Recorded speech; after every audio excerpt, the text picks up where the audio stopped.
Hello everyone, welcome back to our YouTube channel. तो इस video में अपन बात करने वाले हैं एग्जाम्पल नंबर 8, 9 और 10 की। ठीक है, एग्जाम्पल 8 और 9 अपने रिलेट करेंगे अपने आईआरआर मेथड से, और साथ ही जो अपना 10th वाला है वो अपने डिस्काउंटेड पेबैक मेथड से रिलेट करेगा। ठीक है, तो ये चीज़ अपन इस वीडियो में डिस्कस करने वाले हैं। तो अगर आप चैनल पर नए हैं तो चैनल को सब्सक्राइब कीजिएगा, और आप जो है अगर और भी वीडियोज़ हमारे चैनल पर देख रहे हैं तो सभी सब्जेक्ट से रिलेटेड हमने वीडियोज़ प्रोवाइड करे कि उनको जो जरूर से जाकर गो थ्रू कीजिएगा।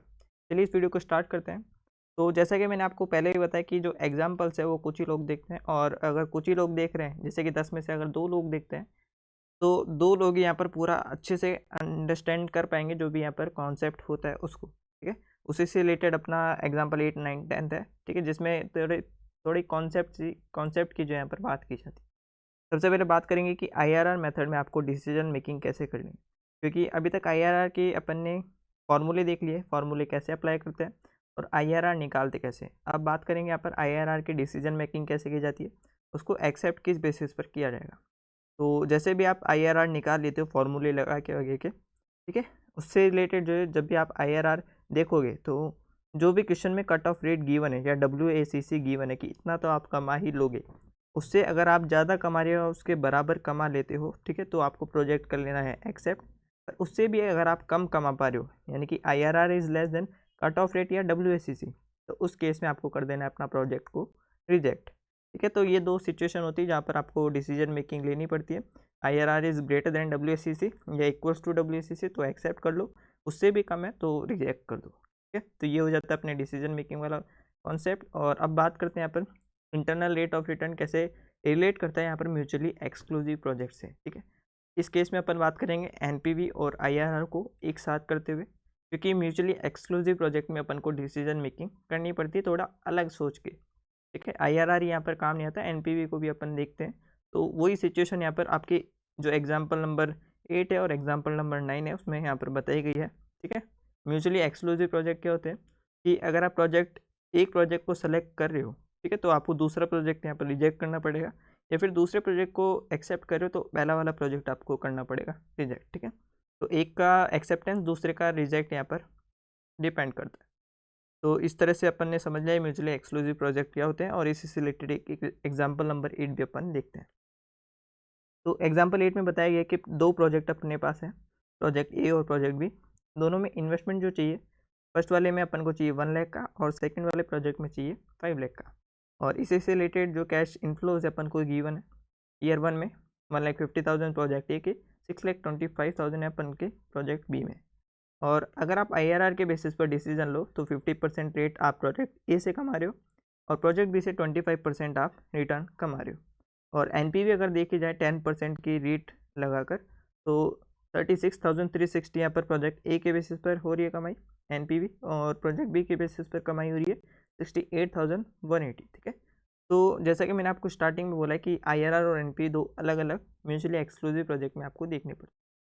तो जब भी अपन अगर बात करें कि आईआरआर मेथड से आपको डिसीजन मेकिंग करनी है, तो आप जो है अगर देखो कि आईआरआर मेथड में प्रोजेक्ट ए में आपको ज़्यादा रिटर्न मिल रही है, जबकि बी में आपको कम रिटर्न मिल रही है, तो डिसीजन मेकिंग सीधा से यहाँ पर 50% यानी कि प्रोजेक्ट ए को आप सेलेक्ट करोगे।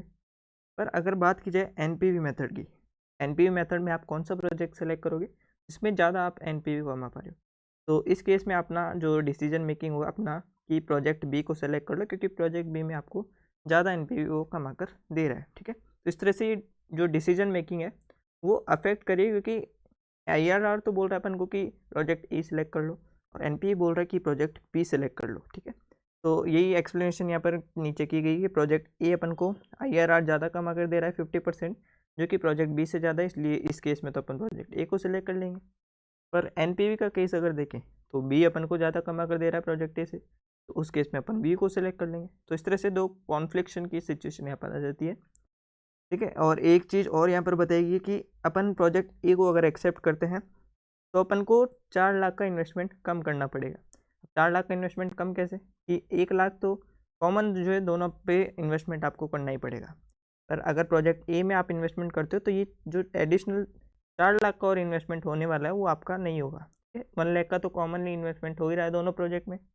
पर अगर आप प्रोजेक्ट ए को सेलेक्ट कर रहे हो, यानी कि आप प्रोजेक्ट बी को इग्नोर कर रहे हो, और प्रोजेक्ट बी में जो है एडिशनल 4 लाख का इन्वेस्टमेंट होता, वो भी आपके नहीं हो रहा है, ठीक है। तो ये सीधा से यहाँ पर बताया गया प्रोजेक्ट ए को सिलेक्ट करना है, यानी कि 4 लाख का कम इन्वेस्टमेंट करना है। और वहीं आपने अगर प्रोजेक्ट बी को सिलेक्ट किया है तो आपका जो है 4 लाख का ज़्यादा इन्वेस्टमेंट होगा। तो इस तरह से 2 इन्वेस्टमेंट की भी सिचुएशन अपन ने देख लिया। और इसी की सिचुएशन में अगर आप 10% से रिटर्न कमाते हो, मतलब प्रोजेक्ट ए को सेलेक्ट करके अगर आपकी रेट ऑफ रिटर्न 10% रखी जाए, तो आप जो है एडिशनल जो आप कमा सकते हो, मतलब एनपीवी अगर देखी जाए, आपने आईआरआर बेसिस पर प्रोजेक्ट ए को सेलेक्ट किया, और उसी केस में अगर अपन एनपीवी को भी ध्यान में रखें, तो आप जो है प्रोजेक्ट ए को सेलेक्ट करके आप जो है एडिशनल कमा सकते हो 68,000 माइनस 36,360, ठीक है। तो ये कितना आता है 31,820। तो ये एडिशनल आप कमा नहीं सकते, क्योंकि ये आप क्या कर रहे हो, क्योंकि आप प्रोजेक्ट ए को सेलेक्ट कर रहे हो, ठीक है। तो ये 2 अलग अलग सिचुएशन आ जाती है, जिसमें प्रोजेक्ट ए बोलता है कि आप इतना कम इन्वेस्टमेंट करना पड़ रहा है, और प्रोजेक्ट ए को सेलेक्ट कर रहे हो तो वो एनबी बोल रहा है कि आपको इतना प्रॉफिट त्यागना पड़ेगा, आपको इतना रिटर्न त्यागना पड़ेगा अगर आप प्रोजेक्ट ए को सेलेक्ट करो। तो ये कॉन्फ्लिक्शन की सिचुएशन यहाँ पर बताई गई है। और इसी से रिलेटेड एग्जांपल 9 भी अपन को बताया गया है, 2 अलग अलग प्रोजेक्ट की। ज़रूरी नहीं है कि जिसका एनपीवी ज़्यादा हो, जिसकी रेट ज़्यादा हो और जिसमें इन्वेस्टमेंट भी ज़्यादा हो, उसी से आप जो है उसी को आप सेलेक्ट करो। तो ये बिल्कुल सेफ़ नहीं है, ऐसा कुछ यहाँ पर बोला गया है। अब एग्जाम्पल 9 देखते हैं। एग्जाम्पल 9 क्या बताया गया है। 2 प्रोजेक्ट अपन को गिवन है। ईयर 0 पर किया गया इन्वेस्टमेंट, और ईयर 4 तक अपने पास आ रहे हैं कैश इनफ्लोज, ठीक है। अलग अलग प्रोजेक्ट है, अलग अलग उनके कैश इनफ्लोज और इन्वेस्टमेंट की सिचुएशन गिवन है।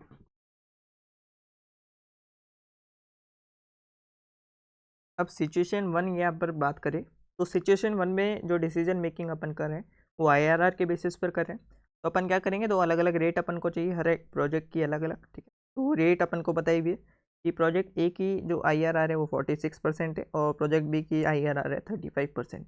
इसी बेसिस पर अपन ने इसका आंसर निकाला है। जो भी ईयर्स है वो अपन ने लिख लिया है। इन्वेस्टमेंट ईयर 1 में चाहिए होता है, और ईयर 1, 2, 3, 4 में अपने कैश इनफ्लोज आ रहे हैं। इसी से रिलेटेड जो अपने पास क्यूमुलेटिव पीवी फैक्टर आता है या फिर पीवी फैक्टर आता है, वो अपन ने कैलकुलेट किया है, ठीक है। वो 100 plus rate divided by equals to दबा के वो चीज़ अपन ने निकाली है, और इससे अपना जो प्रेजेंट वैल्यू निकल कर आ रहा है वो 2 अलग अलग सिचुएशन में बताए हुए हैं। तो प्रोजेक्ट ए से आईआरआर के बेसिस पर अपनी कमाई हो रही है 415 की, और प्रोजेक्ट बी में आईआरआर के बेसिस पर 14 रुपीज़ की यहाँ पर कमाई हो रही है, ठीक है। तो आप कौन सा प्रोजेक्ट सेलेक्ट करोगे एज पर आईआरआर मेथड, तो प्रोजेक्ट ई यहाँ पर सेलेक्ट कर लिया जाएगा। पर वहीं बात करें अगर अपन जो एनपीवी मेथड है उसकी, तो अगर डिस्काउंटिंग रेट 5% मानी जाए और एनपीवी के बेसिस पर पूरा सॉल्यूशन किया जाए, तो देखिए सेम चीज़ें यहाँ पर की गई है, ईयर्स यहाँ पर लिखे गए, ठीक है। कैश आउटफ्लो और ये इनफ्लो की इन्फॉर्मेशन है, उससे अपन ने डिस्काउंटिंग की है, और यहाँ पर अपनी प्रेजेंट वैल्यू दोनों सिचुएशन में निकल कर आ गई। और अगर आप एनपीवी के बेसिस पर डिसीजन लो, तो प्रोजेक्ट बी को करोगे आप सेलेक्ट, क्योंकि जो प्रोजेक्ट बी है उसकी एनपीवी आपके पास आ रही है ज़्यादा, ठीक है। तो डिसीजन जो है अपन लेंगे कि decision need to be taken in spite of the fact कि प्रोजेक्ट ए अपन को ज़्यादा इन्वेस्टमेंट लग रहा है उसमें, और उसकी आईआरआर भी ज़्यादा है, ठीक है, with compare to project B. इस तरह की जो है अलग अलग सिचुएशन जो यहाँ पर आ जाती है, जहाँ पर अपन को अजम्पशन लेना है या फिर एक तरह से डिसाइड करना जो है यहाँ पर कॉम्प्लेक्स हो जाता है कि कौन सा आईआरआर मेथड लगाएं या फिर एनपीवी मेथड लगाएं। तो ये 2 अलग अलग सिचुएशन अपने पास आ जाती है, जो अपन ने एग्जाम्पल 8 और एग्जाम्पल 9 के माध्यम से देखी है, ठीक है। ये आपको समझ में आया होगा। अब बात करते हैं री इन्वेस्टमेंट की अजम्पशन की। तो री इन्वेस्टमेंट यानी वापस से पैसा लगाना। तो एनपीवी टेक्निक्स में भी जो है अलग अलग बात की गई है, और आईआरआर टेक्निक्स में भी अलग अलग बात की गई। एक बार आप रीड कर लोगे, ज़्यादा कुछ इंपॉर्टेंट ये नहीं है। इसके बाद बात की जाती है multiple internal rate of return की, यानी कि एक से ज़्यादा इंटरनल रेट ऑफ रिटर्न की। तो इसमें क्या होता है कि जब भी आपका प्रोजेक्टेड कैश फ्लोज जो है चेंज हो जाते हैं, तो एक रेट जो आपने पहले से डिसाइड की हुई है, और जो एक चेंज के बाद जो यहाँ पर हो जाती है, तो वो 2 अलग अलग रेट यहाँ पर निकल कर आ जाती है। तो आपका डिसीजन यहाँ पर चेंज हो सकता है, ठीक है। तो वही बात यहाँ पर की गई है। तो इस तरह से अपन आईआरआर मेथड को ख़त्म करते हैं। इसके बाद जो अगला टॉपिक है अपना डिस्काउंटेड पेबैक मेथड, ठीक है। Discounted payback period method. तो पेबैक पीरियड मेथड अपने नॉन डिस्काउंटेड टेक्निक्स में आता था, और अगर उसमें डिस्काउंट ऐड कर दिया जाए, यानी कि डिस्काउंटिंग फैक्टर को, टाइम वैल्यू फैक्टर को अगर ध्यान में रखा जाए, तो वो डिस्काउंटिंग टेक्निक्स में अपने कवर होता है, ठीक है। इसी से रिलेटेड एक एग्जाम्पल 10 अपन देखेंगे। सीधा सा इसमें ज़्यादा कुछ कॉम्प्लिकेटेड नहीं है। ये जो कैश इनफ्लोज होते हैं सिर्फ आपको उसको डिस्काउंटिंग करना है, बाकी फार्मूला भी सेम है और बाकी सब चीज़ें भी सेम है, ठीक है। तो चलिए स्टार्ट करते हैं। बोला गया कि फॉर एग्जांपल जो 30,000 का कैश आउटफ्लो यानी कि कैश आउटफ्लो एक प्रोजेक्ट का है और उसी से रिलेटेड कैश इनफ्लोज की भी इंफॉर्मेशन अपन को दी हुई है। तो ये क्या दिया हुआ है अपन को, कैश इनफ्लो 6000 है हर साल का। और पेबैक पीरियड अपन को बताया गया है कि पेबैक पीरियड 5 ईयर्स का है।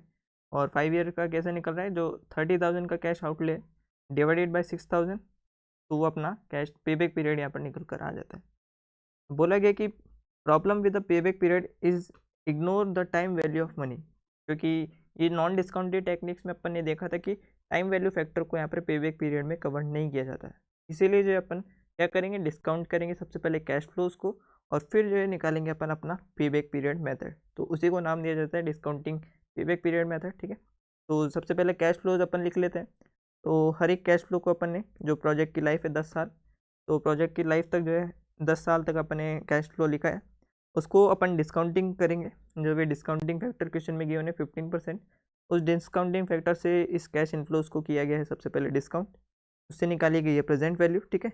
इन सभी प्रेजेंट वैल्यू को अगर आप टोटल कर लोगे तो आपके पास 13,114 निकल कर आ जाएगा। ये क्या है अपना कैश इनफ्लो। इसको क्यूमुलेटिव करने के बाद जो है अपन देखेंगे, ये क्यूमुलेटिव अपन ने किया है। अब अपन देखेंगे अपन ने जितना भी इन्वेस्टमेंट किया है वो किस वाले क्यूमुलेटिव वैल्यू के बीच में कवर हो रहा है।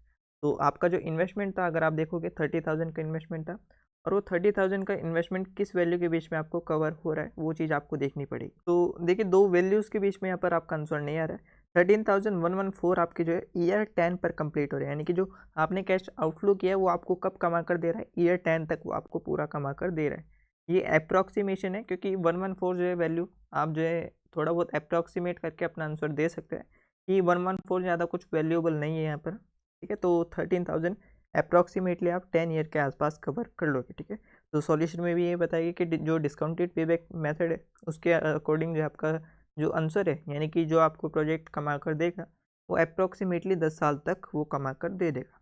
और जैसे ही अगर आप उसके बेसिस पर देखो कि आपने डिस्काउंटिंग नहीं किए, तो वो जो है आपके पास 5 ईयर्स निकल कर आ रहा था, क्योंकि उसके बेसिस पर तो आप 5 ईयर में कमा कर दे रहे हो अपने प्रोजेक्ट को पूरा पूरा।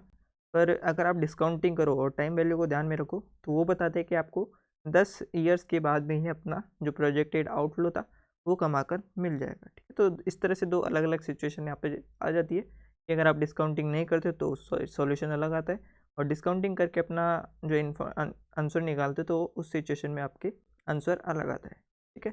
तो ये दो अलग अलग सिचुएशन अपन ने देख लिया। इसके बाद जो अपन कवर करेंगे MIRR मेथड, ठीक है। होप सो आपको समझ में आए होंगे सारे टेक्निक्स, ये सारे मेथड। अब मिलते हैं आपसे नेक्स्ट वीडियो में, तब तक के लिए टेक केयर, गुड बाय।